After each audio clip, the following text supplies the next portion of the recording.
দুপুর থেকেই বৃষ্টি, তাতে কি? বৃষ্টি আর বাংলার ফুটবল তো একে অপরের সঙ্গে আষ্টে পিষ্টে জড়িয়ে। হলো তাই গত 23 তারিখ থেকে শুরু হওয়া ভবানীপুর 70 নম্বর ওয়ার্ডের নর্দার্ন পার্কের মাঠে চলছিল ফুটবল কার্নিভাল 2022। রবিবার 26শে জুন ছিল এই মেগা ইভেন্টের মেগা ফাইনাল ডে। বৃষ্টিকে উপেক্ষা করে এই খেলা তো জমলই, কিন্তু এদিনের ফুটবল কার্নিভাল 2022-এর মঞ্চ ছিল একেবারে তারকা সমৃদ্ধ। খেলোয়াড় থেকে ফুটবল প্রশাসক, মন্ত্রী, জনপ্রতিনিধি থেকে টেলি জগতের তারকা সবাই এদিন হাজির থাকলেন এই মেগা ইভেন্টের ফাইনাল ডেতে। ছুটির দিনে খোশ মেজাজে সবাই হাজির হলেন ক্রিকেটার এবং রাজ্যের ক্রীড়া জগতের প্রতিমন্ত্রী মনোজ তিওয়ারি, প্রাক্তন ফুটবলার বিধায়ক বিদেশ বসু, প্রাক্তন ফুটবলার মানস ভট্টাচার্য, প্রাক্তন ক্রিকেটার সৌরাশিস লাহিড়ী, প্রাক্তন জাতীয় নির্বাচক ক্রিকেটার সম্বরণ বন্দ্যোপাধ্যায়, প্রাক্তন ক্রিকেটার শরদেন্দু লাহিড়ী, ফুটবল প্রশাসক সুব্রত দত্ত, থাকলেন মোহনবাগান ইস্টবেঙ্গলের দুই প্রতিনিধি এক মঞ্চে, থাকলেন দেবাশিস দত্ত, দেবব্রত সরকার, থাকলেন সমাজসেবী ক্রীড়া প্রেমী বেঙ্গল অলিম্পিক অ্যাসোসিয়েশনের সভাপতি বাবুন ব্যানার্জি, মেয়র পরিষদ কলকাতা কর্পোরেশন তারক সিং, পৌর প্রতিনিধি পারমিতা চ্যাটার্জি, বৈশারদ চট্টোপাধ্যায়, চৈতালি চট্টোপাধ্যায় প্রমুখ। প্রত্যেকেই এদিন ফুটবল খেলার প্রয়োজনীয়তা কতটা তা বারবার বললেন অনুষ্ঠান মঞ্চ থেকে। তারই সঙ্গে 16টি ক্লাব পুজো উদ্যোক্তাদের নিয়ে এই বিশাল আয়োজনের জন্য এক কথায় 70 নম্বর ওয়ার্ডের পৌরপিতা অসীম বসুকে দিলেন একেবারে ফুল মার্কস।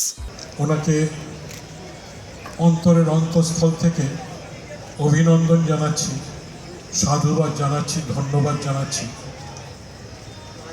এই ফুটবল কার্নিভাল আয়োজন করে ফুটবলের সেবা করার জন্য আমি মনে করি যারা ফুটবলের সেবা করে তারা সমাজ সেবা করে, কারণ ফুটবলের মাধ্যমে যুব সমাজকে আবদ্ধ রাখা যায় সঠিক পথে। এসে আমার ভালো লাগছে এই কারণে যে আমি এখানকার জামাই এবং এখানে আমার দিদির বাড়িতে এই মাঠে আমি অনেক খেলা খেলেছি। এখানে মোহনদা আছে, মোহনদার কাছেই বাড়ি, এবং এই প্লেয়ার্স কর্নার থেকে অনেক খেলোয়াড় উঠেছে। বাবাই আমাকে বলেছিল যে এখানে আসতে হবে, খেলা আছে। এই মাঠটা অন্যরকম ছিল, সেই মাঠটা এখন অনেক ভালো হয়েছে।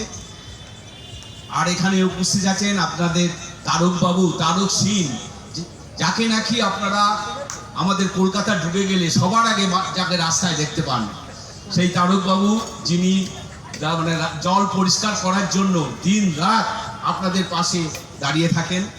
আর সৌরাশিস আছে, যে সৌরাশিস প্রচুর ভালো ভালো খেলোয়াড়কে তৈরি করছে, ক্রিকেট খেলোয়াড়। আপনারা কাগজে হয়তো পেয়েছেন যে সৌরাশিস এত ভালো কাজ করছে, আপনারা না দেখলে বুঝতে পারবেন না। ফুটবল ভাবার কোনো অবকাশ নেই, এর মধ্যে অনেক কিছু লুকিয়ে আছে। আমার এই কথাগুলো जो मेरे बात सुन रहे हैं यहाँ पर हिंदी भाषी लोग भी होंगे, आप भी जरा सुने मैं जो कहना चाह रहा हूँ। आपका बच्चा पूर्ण रूप से एक इंसान बने, उसके लिए सबसे जरूरी होता है एक ताकतवर बच्चा घर में हो। और बिना शरीर का चर्चा करते हुए ऐसा हो नहीं सकता। আপনার বাড়ির ছেলেটা বা মেয়েটা খেলাধুলার মাধ্যমে সুঠাম শরীর নিয়ে এই সমাজে এগিয়ে আসুক, সাথে পড়াশোনা করুক, জীবনের সব চ্যালেঞ্জকে সামনে রেখে কাজ করুক। বাকি বাপিদা আছে, শরদিন্দুদা আছে, শরদিন্দু বলবো, দাদা কতটা নয়, মানসদা আছে, বৈশ্যদা আছে, ম্যাডাম আছে, চৈতিদি আছে, বাবন তো আমার ভাই, এবং আমার সবচেয়ে বড় শত্রু এবং সবচেয়ে বড় বন্ধু একসঙ্গে দেবব্রত সরকার উনি আছেন, এবং সর্বোপরি বাবাই অসীম বোস, যাকে বাদ দিয়ে আমার মনে হয় না এটা সম্ভবপর ছিল। এইটা একটা নতুনত্ব যে নিয়ে এলো যে পুজো ক্লাবগুলোকে নিয়ে ফুটবল খেলা, পুজোর ফোরাম, তারা ব্লাড ডোনেশন করছে, পুজোর ক্লাবগুলো নানা আরও সমাজমূলক কাজের সঙ্গে জড়িত হচ্ছে, এটা একটা অত্যন্ত ভালো প্রয়াস। সেখানে যে আজকে এখানে হচ্ছে, এবং বাবাই এই যে ব্যাপারটা তৈরি করতে পারলো যে পুজো ক্লাবগুলো নিয়ে, আমি বাবাইকে একটাই অনুরোধ করব এবার আমি যা দেখেছি মনে হয় 16টা ক্লাব নিয়ে খেলা হয়েছে এবং এটা অত্যন্ত ভালো উদ্যোগ। পুজো কমিটির যারা যারা ক্লাবস আছে, তারা যারা যারা সমাজসেবী কাজকর্ম করে, তাদেরকে নিয়ে আজকে ফুটবল খেলা টুর্নামেন্টটা মিলন মেলা বলতে পারো। আজকে এত ছেলেরা বাচ্চারা যারা উপস্থিত আছেন, এই খেলোয়াড়দেরকে দেখে ইন্সপায়ার হবে, এনকারেজ হবে। এদিন নিজে তো মাঠে নামলেনই, সঙ্গে যাতে কোনো অপ্রীতিকর পরিস্থিতি না তৈরি হয় তার জন্য সজাগ দৃষ্টি রাখলেন আয়োজক পৌরপিতা অসীম বসু, কখনো নরমে তো কখনো আবার গরমে।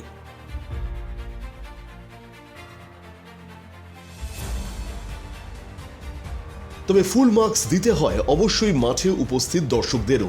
বৃষ্টিতে ভিজে, কখনো ছাতা মাথায় দিয়ে রবিবার ছুটির দিনে বল দখলের লড়াই উপভোগ করলেন একেবারে দারুণ মেজাজে। তাই তো বলে, সব সেরার খেলা বাঙালির তুমি ফুটবল। সব খেলার সেরা বাঙালির তুমি ফুটবল, সব খেলার সেরা বাঙালির তুমি ফুটবল। আহা কি মধু আছে ওই তোমার নামেতে বাবা ফুটবল, কি মধু আছে ওই তোমার নামেতে আহা ফুটবল।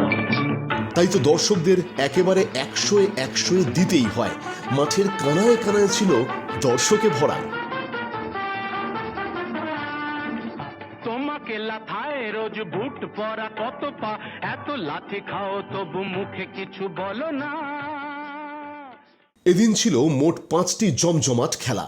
সিলভার প্লেটের প্রথম খেলায় ত্রিধারা সম্মিলনীকে পরাজিত করে ফাইনালে প্রবেশ করে বেহালা বরিশা ক্লাব। অপর খেলায় চেতলা অগ্রণী বালিগঞ্জ কালচারালকে পরাজিত করে ফাইনালে বেহালা বরিশা ক্লাবের মুখোমুখি হয়। তবে শেষ পর্যন্ত সিলভার প্লেটের চ্যাম্পিয়ন হয় চেতলা অগ্রণী। তবে সবার নজর ছিল গোল্ড প্লেটের রেজাল্টের দিকে। গোল্ড প্লেটের প্রথম খেলায় সুরুচি সংঘ উত্তর কলকাতার হাতিবাগান সার্বজনীনকে পরাজিত করে চলে যায় ফাইনালে।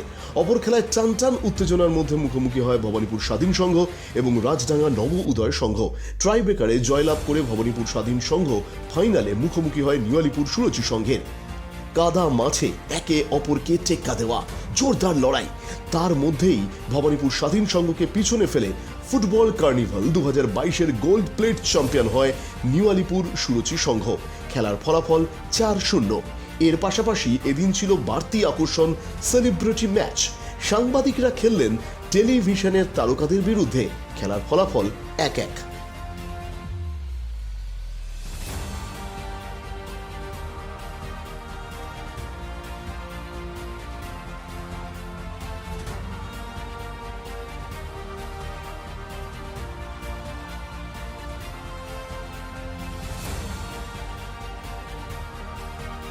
ফুটবল কার্নিভাল 2022-এর shield champion, runners up, best player ইত্যাদি শিল্ড উৎসর্গ হয়েছিল প্রয়াত দ্বিজেন বোস, প্রাক্তন পৌরপিতা প্রয়াত দীনেন বোস, প্রয়াত কাশীনাথ ঘোষ, প্রয়াত সুভাষ ভৌমিক, প্রাক্তন পৌরপিতা প্রয়াত অনুপ চ্যাটার্জি সহ গুণী মানুষজনদের উদ্দেশ্যে।